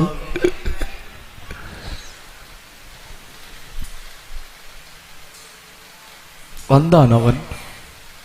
வந்தேன்ட்ட சொன்னான், இதோட இதை விட்டுடுங்க அங்கிள், நான் அந்த பிள்ளைக்கு வாழ்க்கையில் கிராஸ் பண்ணவே மாட்டேன். நான் சொன்னேன், இன்னும் நீ கிராஸ் பண்ணால் நான் ஃபோன் பண்ண மாட்டேன், நான் சட்டப்படி. அடுத்து அவன் கேட்குறான், இல்லை அந்த பிள்ளைக்கு அப்பா இல்லை, இல்லை நீங்க யாருன்னு. அவனுக்கு தெரியுது பார்த்தீங்களா? நான் சொன்னேன், அவளுக்கு ஒரு அண்ணன் உண்டுன்னு உனக்கு தெரியாதோ?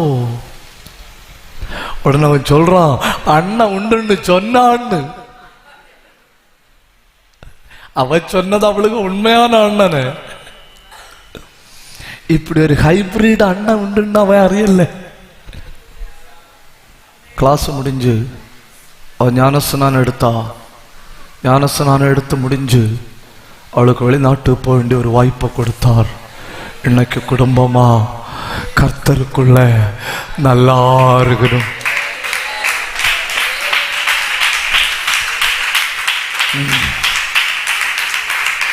அதெல்லாம் ஒரு ஆவி.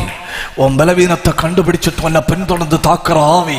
அதெல்லாம் நீ அது கிடக்கு குப்பை அப்படின்னு சொல்லிட்டு நீ பூரணத்தை நோக்கி காலவை. செங்கடலாலும் அடிச்சு தூக்கு, யோர்தானாலும் அடிச்சு தூக்கு, எரிகோவானாலும் அடிச்சு தூக்கு. நமக்கு வேற ஒண்ணும் இல்லை.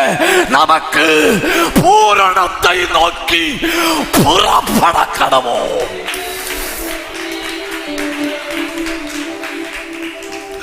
ஒன்றையும் நான் எண்ணேன், நான் அடைந்தாயிற்று, முற்றிலும் தேர்ந்தவனானேன் என்று எண்ணுகிறதில்லை.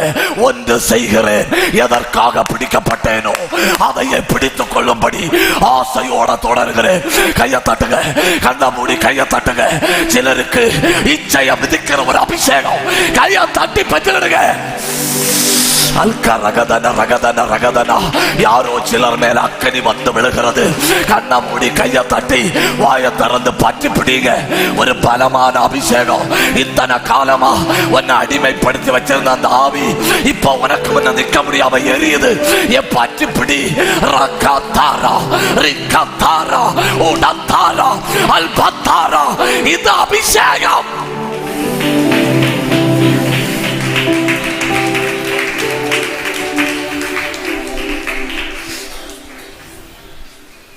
எத்தனை சொன்னேன்? ஒன்று, குறை கூறுகிற ஆவியை விட்டு புறப்பட கடவோ. 2, மதுபானத்தின் ஆவியை விட்டு புறப்பட கடவோ. 3, பொய்யின் ஆவியை விட்டு புறப்பட கடவோ. 4, பயத்தின் ஆவியை விட்டு புறப்பட கடவோ. 5, இச்சையின் ஆவியை விட்டு புறப்பட கடவோம். 6, பிரிவினையின் ஆவியை விட்டு புறப்பட கடவோம்.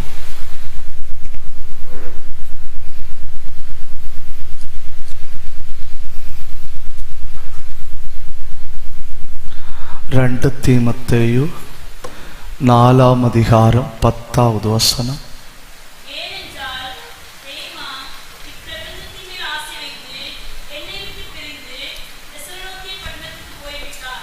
இப்போ பாருங்க, என் ஆவிக்குரிய மூத்த சகோதரராக்கும் பாஸ்டர் லிபினிசின் எனக்கும் அவருக்கும் ஒரு ஆழமான ஆவிக்குரிய தொடர்பு. நான் ஏதாவது தப்பு பண்ண போறேன்னா அவர் எனக்கு ஆலோசனை தருவார். அப்படி செய்ய கூடாது, எதிர்காலத்தை பாதிக்கும். இப்படி எனக்கு ஆலோசனை தந்து தந்து பல இடங்கள்ல இருந்து என்ன தப்பிச்சு விட்டாரு. எனக்கு கண்டிப்பா ஒரு பாவம் செய்யணும்னு வைங்க, நான் என்ன பண்ணுவேன்? என்ன பண்ணுவேன்? யாராவது ஒரு ஆள் சொல்லுங்க. நான் என்ன பண்ணுவேன்? அவரை விடுவேன். அவரு கூட இருந்தா அவரு ஆலோசனை பண்ணுவாரு. அப்படி செய்யக்கூடாது, அப்படி செய்யக்கூடாது. கூட இருந்தா தானே ஆலோசனை தருவாரு.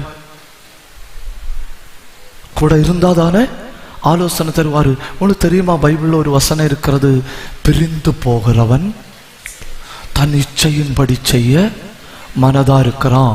அப்படின்னா எனக்கு ஏதோ செய்யணுங்கிற எண்ணம் இருக்கு. நான் லிபினி பாஸ்டர் கூட இருந்தா அவர் எனக்கு நல்ல ஆலோசனை தந்து தப்பு செய்ய விட மாட்டாரு, தடுப்பாரு. அப்படி செய்யாதுங்க, அது ஊழியத்துக்கு நல்லதல்ல. அப்படி செய்யாதுங்க, அது வாழ்க்கைக்கு நல்லதல்ல.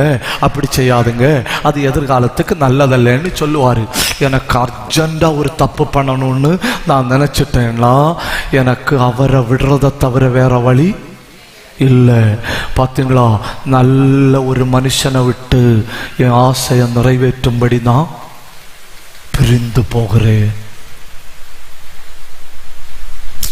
எத்தனை ஆட்களை நம்ம இழக்கிறோம் இல்லையா? கோபப்பட்டு ஒரு வார்த்தையை பேசி எத்தனை பேரை இழக்கிறோம். பணப்பிரச்சனையில எத்தனை பேரை இழக்கிறோம். இச்சை நிமித்தம் எத்தனை பேரை இழக்கிறோம். தேவையில்லாம கோல் சொல்லி எத்தனை பேரை இழக்கிறோம் இல்லையா? அவங்களெல்லாம் இனி நம்ம வாழ்க்கையில தொடர்பு கொள்ளவே முடியாது. முற்றிலும் வெறுக்கப்பட்டு விட்டோம். ஏதாவது லாபம் கிடைச்சா இல்ல, கிடைச்சதெல்லாம் நஷ்டங்கள் தான்.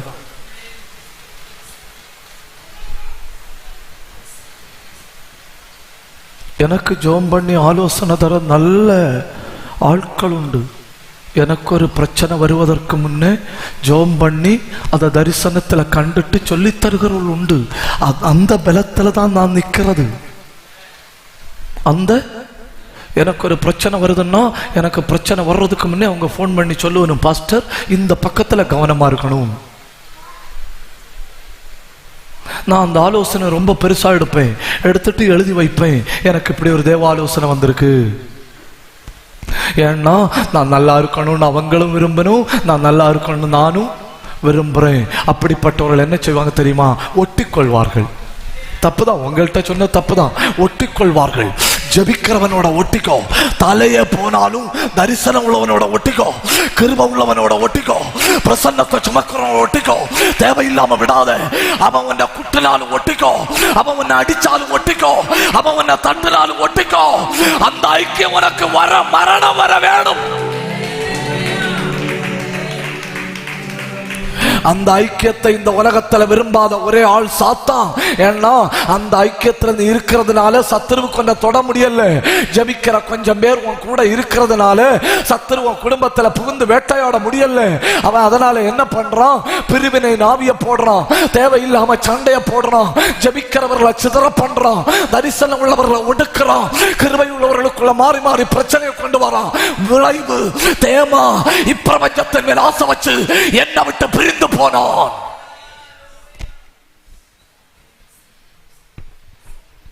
இன்னைக்கு கனடா அமெரிக்கா எல்லாம் இருக்கு இல்லையா? அந்த மாதிரியாக்கும் அன்னைக்கு தெசலோனிக்கா. இப்போ தேமா இப்பிரபஞ்சத்தின் மேல் ஆசை வச்சு எங்க போனான்னு பாருங்க, தெசலோனிக்க பட்டணத்துக்கு. அந்த தெசலோனிக்கா என்கிற பெயர் வருவதற்கு காரணமே, அந்த தெசலோனிக்கா அவனுடைய உண்மையான முதல் பேர் தெர்மா. தெர்மான்னா என்னன்னு தெரியல, நர்சம்மா. தெர்மான்னா என்னன்னு தெரியலையா? சூடு இல்ல, சூடு. அந்த தெசலோனிக்க பட்டணத்துல வெப்ப நீரூற்றுகள் உண்டு. அந்த வெப்ப நீரூற்றுகள் அங்க உள்ளதுனால தான் அந்த ஊருக்கு பேரே தெர்மா. உலகத்தின் எல்லா நாடுகள்ல இருந்தும் கப்பல் ஏறி அங்க வரணும் வெப்ப நீரூற்றுல குளிக்க. வெப்ப நீரூற்றுல வந்து உடுத்திருக்கிற உடுதண்ணிகளை உருவி போட்டுட்டு நிர்வாணமா அங்க படுத்து கிடப்பணும். அவங்க என்ன நினைக்கணும்னா, உலகத்தை மொத்தமா அனுபவிக்கணும்னா எங்க போகணும்? தெசலோனிக்காவுக்கு போகணும், தெர்மாவுக்கு போகணும். ரட்சிக்கப்படாதவன் போனா பிரச்சனை இல்லை. ஏன்னா அவன் உலகத்துல இருக்கிறான், உலகத்தை அனுபவிக்கிறான். இவன் யார் தெரியுமா? இவன் சுவிசேஷத்து நிமித்தம் பவுலுக்கு கூட ஜெயில இருந்தாள். கொலோசையர் 4:14 பிரியமான வைத்தியனாகிய லூக்காவும் தேமாவும். கொலோசையர் நிருபம் எங்க உட்கார்ந்து எழுதுனது? என்ன கஷ்டம் இல்ல? கொலோசையர் நிருபம் எங்க உட்கார்ந்து எழுதுனது? எங்க உட்கார்ந்து எழுதுனா நமக்கு என்ன பாஸ்டர்? நீங்க பேசுங்க. ஓகே, சரிதான். எங்க உட்கார்ந்து எழுதுனா நமக்கு என்ன? சிறைச்சாலை நிருபம். எபேசியர், கொலோசையர், பிலிப்பியர், பிலமோன், இந்த 4 ஒரே தடவை ஜெயில கிடந்து எழுதுனது. நல்ல காலம், 2 ஆண்டு ஜெயில கிடந்தான். 20 அவனுக்கு கஷ்ட காலத்துக்கு அவன் 20 வருஷம் ஜெயில கிடந்திருந்தா நம்ம பைபிளை தலையில வச்சு சுமந்திருக்கணும். சரி, அவன் கொஞ்ச காலம் ஜெயில கிடந்ததுனால நமக்கு சுமக்கு கொஞ்சம் கிடைச்சு. அவ்வளவு வெளிப்பாடு. ஜெயில போயிட்டான்னாலே வெளிப்பாடு. நம்ம ஜெயில போயிட்டோம்னா உபத்திரவம். என்னை நீர் எப்படி அனுமதிக்கலாம்? என்னை எப்படி சத்துருவன் கையில விட்டு கொடுக்கலாம்? கர்த்தர் சொன்னாரு, நீ உள்ள கிடப்பதும் ஒன்றுதான்.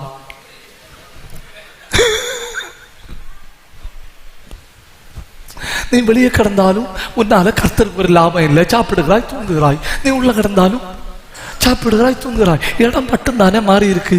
இங்க பெல் அடிச்சு சாப்பாடு கடை. ஆனா பவுல் ஜெயில கிடக்கும்போது சாத்தான் பயப்படுவான். ஏன்னா அவன் ஜெயில கிடந்தாக்கும் ஆட்டம் பாம்பு கிரியேட் பண்றது. எபேசியர், நமக்கு போராட்டம் உண்டு. அல்ல என்ன பயங்கரம் இல்லையா? அவன் மட்டும் ஜெயில கிடக்கலன்னா நமக்கு போராட்டம் உண்டுன்னு நமக்கு தெரிஞ்சிருக்காது. நமக்கு போராட்டம் உண்டுன்னு தெரிஞ்ச பிறவே இப்படி இருக்கிறோம். அப்படின்னா ஒவ்வொரு தடவையும் பவுல் ஜெயிலுக்கு போகும்போ சாத்தானாக்கு பயப்படுறோம். ஐயோ உள்ள வந்துட்டான், இறக்கி விடுங்கன்னு. ஏன் இறக்கி விடுங்கன்னு அடுத்த ஒரு நிருபம் உண்டாக்குவான்னு. அந்த பவுலு கூட ஜெயில கடந்த தேமா இன்னொரு வசனத்துல கூட சொல்லி இருக்கு. பிலமோன் 24வது வசனம் பாருங்க. பிலமோன் 24வது வசனம். அவன் பவுலு கூட ஜெயில கடந்தான்.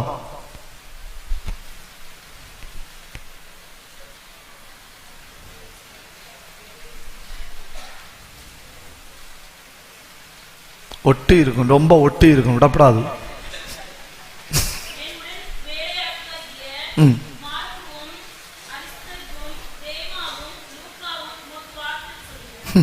இந்த தமிழ் இலக்கண ஸ்கூல்ல வச்சு படிப்பு இல்லையா?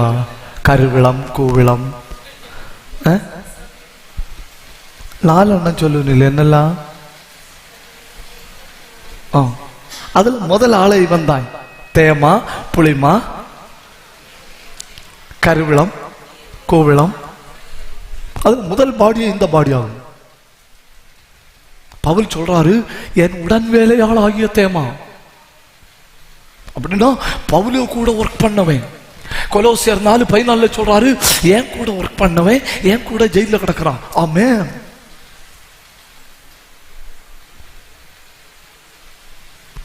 இப்போ 2 தீமோத்தேயு சாகிற நேரத்தில் கடைசியில சொல்றாரு,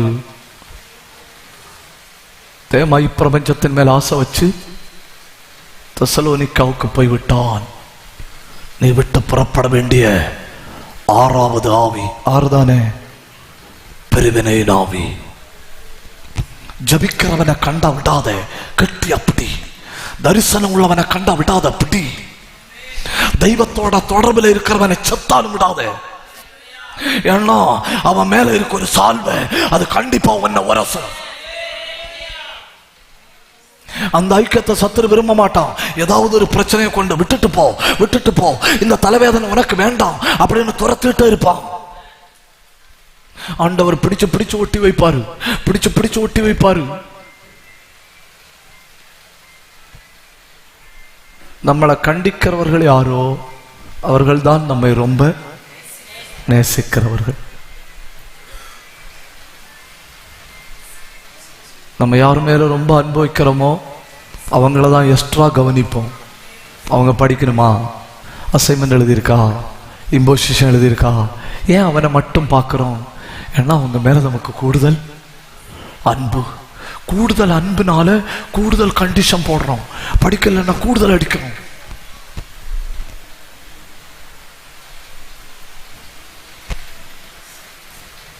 ஒவ்வொன்றா சொல்லுங்க, நான் முடிக்கிறேனே, எனக்கு கிளம்பணும். ஒவ்வொன்றா சொல்லுங்க. குறை சொல்லுகிற ஆவியை விட்டு புறப்பட கடவோ. நான் சொன்னது புரிஞ்சுன்னு நினைக்கிறேன். இவங்கள்ட்ட எல்லாம் இந்த ஒண்ணு தவிர வேற பிரச்சனையே இல்லை. அதாவது சொன்ன தேமா பவுலுக்கு உடன் வேலையாள். பவுலு கூட ஜெயில கிடந்தவன், ஒரு தப்பும் இல்லை. சங்கதி ஒன்று தவிர. ஒவ்வொன்றா சொல்லுங்க. 1, குறை கூறுகிற ஆவியை விட்டு புறப்பட கடவோம். 2, மதுபானத்தின் ஆவியை விட்டு புறப்பட கடவோம். 3, பயத்தின் ஆவியை விட்டு புறப்பட கடவோம். 4, பொய்யின் ஆவியை விட்டு புறப்பட கடவோம். 5, இச்சையின் ஆவியை விட்டு புறப்பட கடவோம். 6, பிரிவினையின் ஆவியை விட்டு புறப்பட கடவோம்.